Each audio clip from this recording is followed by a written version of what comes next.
Hello everyone, DonTheCrown here, and today I want to talk about runes real quick and kind of what we're seeing right now in the PTR, because some of these runes seem to be incredibly overpoweredly strong and giving tons of damage, whereas some of these other runes are not so good comparatively.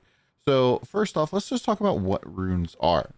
So these are very different than probably what you've experienced if you played Diablo 2. And in Diablo 4, you're basically going to have a rune of ritual, and then a rune of invocation. And how that works, you can kind of think of it as the top rune helps you generate this resource called offering, and then the bottom rune spends it.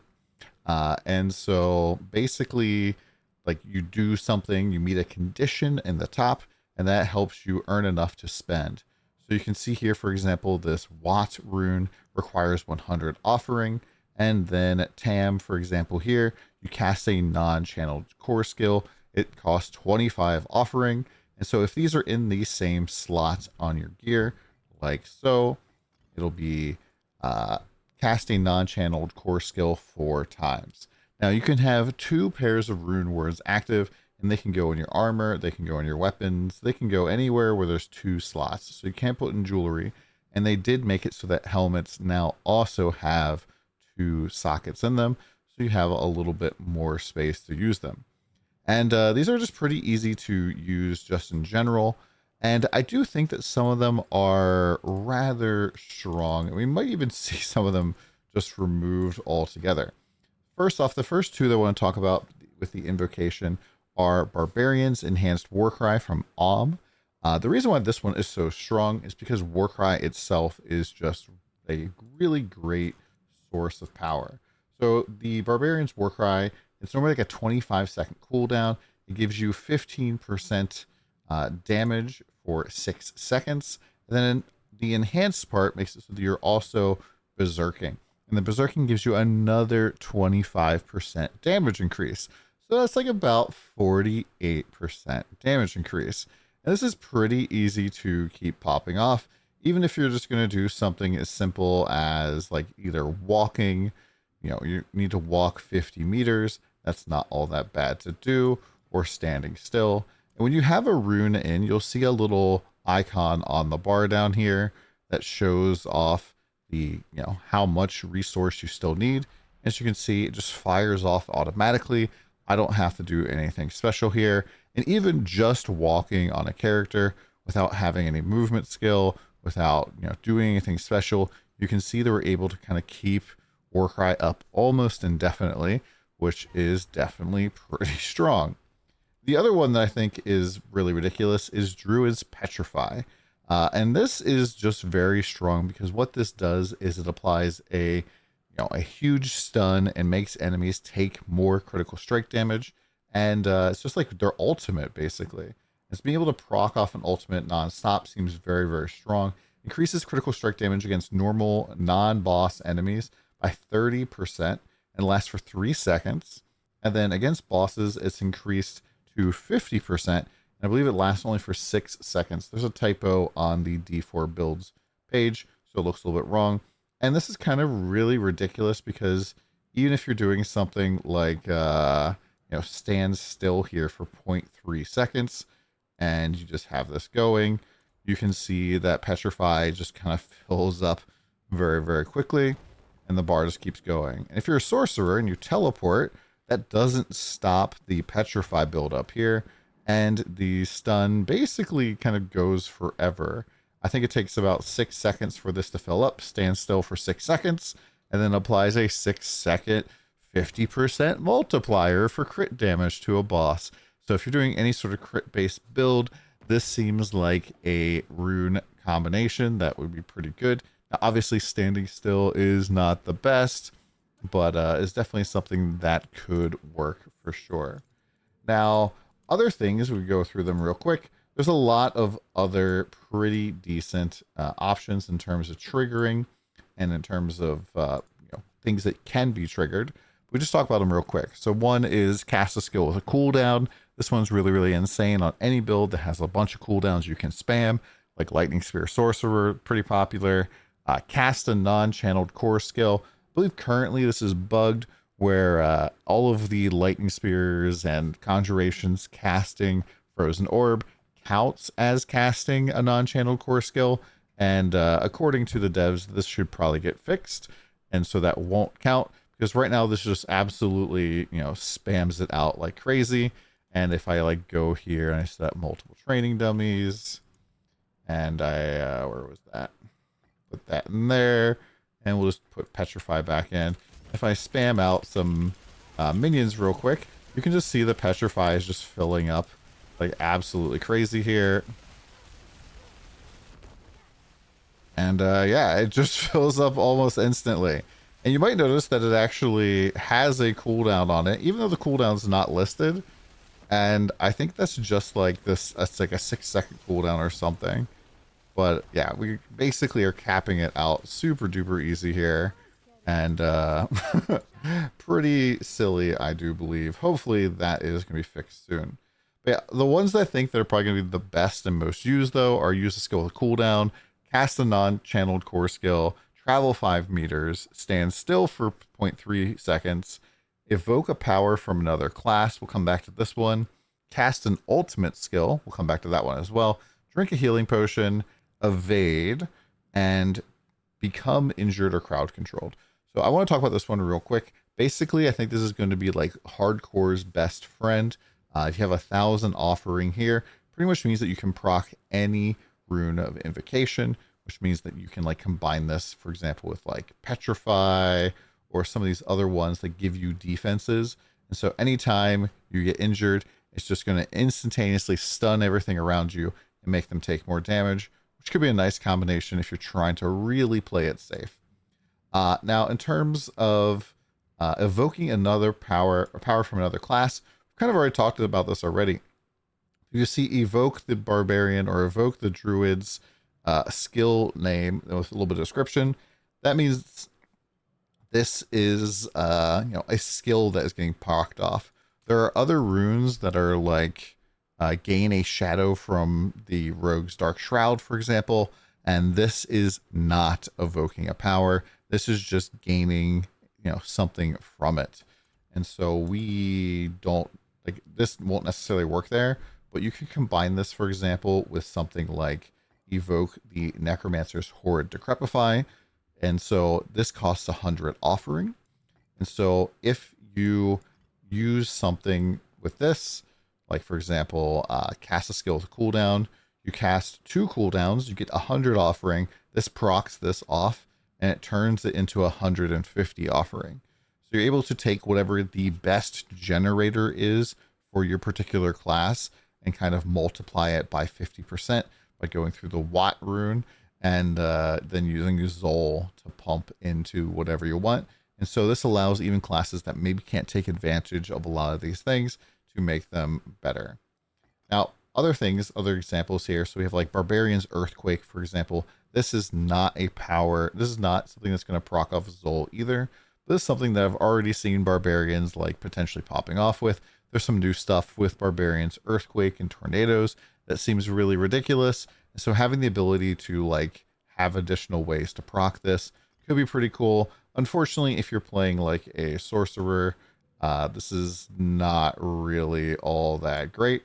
So like even if I'm just like sitting here proccing it nonstop, it doesn't really do a ton of damage for me, even though these do stack up rather quickly.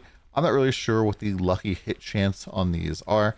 There might be some shenanigans with some of these, where maybe get like Andariel's going or Doombringer or something like that, doing a ton of damage. But for the most part, this isn't something that I would necessarily worry about. Now, there are some other interesting options, though, that are things that you can evoke.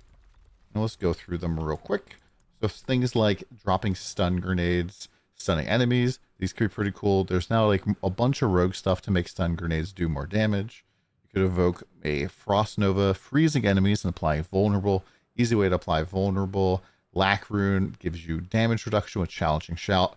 I personally think that the requirements for this should be like 200 as opposed to 800, because defensive options should always be, a lot cheaper than like going with offense. Like both of these offense ones that give you huge multiplicative damage cost more or costs less than the one that gives you defensive options, which I think is really dumb. Spiritborn's Vortex allows you to vacuum enemies onto you, which is pretty cool. Druid's Earthen Bulwark, more defenses for you as well. Once again, I do think that you need to, like, this needs to be reduced. And then we have stuff like reducing your active cooldowns by 0.25 seconds. This is maybe a little bit too expensive as well. Now, note, this one does have the overflow mechanic, which means that if you put too much offering, more than 100 offering in here, it's going to reduce your cooldown even farther. So, like, if you manage to, like, put this on here, you get 1,000 offering going in here. I think it would probably cut all of your cooldowns by 2.5 seconds. That might be something that's, like, maybe kind of interesting to, like, try to overflow this as much as possible within 1 second. And I think the reason why some of these do have cooldowns is just to prevent the server from exploding, thanks to people, like, pumping way too much offering into them. Next up, we have the Jaw Rune, which is pretty cool. This one allows you to replace your next evade with teleport. So every class is basically going to be able to teleport all over the place if they really want that. It's going to allow people to just have more movement abilities. The Vex Rune gives you +3 to all skills for 5 seconds. This is probably going to be really easy to keep up. It's like a mini Harlequin Crest, which is quite a bit of damage. For some builds, at least.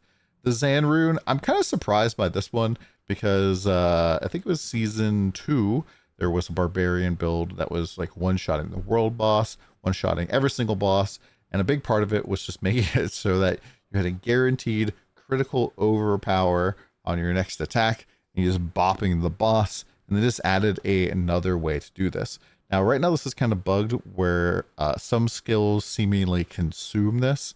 So things like curses and some other stuff, probably even shouts right now. So you kind of have to keep your eye on this. But I think that this could have some potential to be one of the strongest multipliers just for your build, just so that you can, like, guarantee crit overpowers relatively frequently.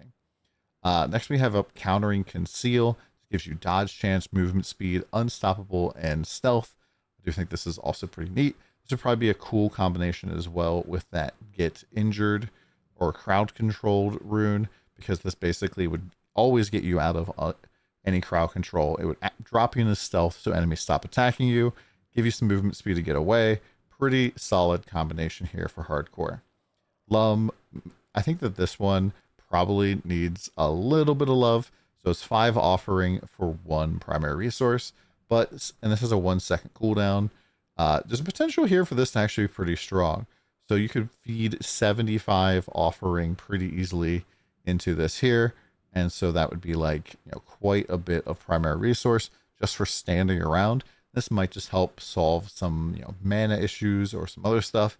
Heck, you could even use Zol to pump, 30, resource per second potentially into this. And so that could be a pretty cool combination. Zao makes it so that you gain maximum life for 4 seconds. I'm not sure how useful this is going to be, but I thought it was something to note. Reducing the cooldown of reduces your active ultimate cooldown by 4 seconds. I think that this has some interesting synergy here with casting an ultimate, because it almost like reduces the proc here, and they've reduced the cooldown of your ultimates quite a bit. And most importantly, the Spiritborn has at least 1 ultimate that has 3 charges to it. You might even be able to increase these charges as well. I'm not really sure yet. And just they have a lot of benefits for spamming their ultimate, like being able to permacast spells for free after casting their ultimate. So I could see some interesting interactions with this, really getting those ultimate cooldowns down to almost nothing. So you can just spam all day. Next, getting a shadow from the Rogue's Dark Shroud. It's going to give you quite a bit of damage reduction, which could be pretty nice, especially if you don't get hit very frequently. But when you do get hit, you get hit pretty hard, like looking at you, Sorcerer. And so this could be a very cool defensive tool for a lot of builds. And then critical strike chance for 5 seconds up to 25%. This one's kind of bonkers. Just having 25% critical strike chance on a rune is pretty neat. And I kind of wish that we had more runes like this that were more about giving you solutions to your build, as opposed to just proccing off multiplicative damage multipliers, which I think are just kind of boring, but are going to kind of be mandatory if you don't take them away. Lastly, we have Quacks, which which sounds funny, but your next non-basic skill cast spends all of your primary resource to deal up to 100% increased damage. I think that this one could be very neat in combination with the one that makes it so that it is a guaranteed critical strike. If you had a way to line the both of these up, you could potentially get one really big, gigantic hit. This would be a pretty cool combination. Right now, I've been using the use a skill with a cooldown with the Warcry, and then non-channeled core skill with the Petrify. And for Lightning Spear at least, it's pretty easy just to spam these off. You can see the meter right over there is kind of going insane, especially as I am like at 30 conjurations in the air. The perma uptime of the Warcry. I'm even like having a perma uptime of the Berserk 4-second buff. So it is very, very powerful. Lots of Petrify going off as well. And yeah, just very, very easy to kind of keep these two going right now. So I'm kind of hoping that this gets toned down because it just kind of like multiplies your damage so much. Let me know what you guys think in the comments below. Should they add more runes that are kind of like Gar, or they're going to be more critical strike chance and kind of like helping you fix some of the stuff in your build? Maybe like finding some way to get like more resource generation or armor or resist? Or do you like the fact that you can proc skills from other classes? Let me know down there. We'll see you again next time.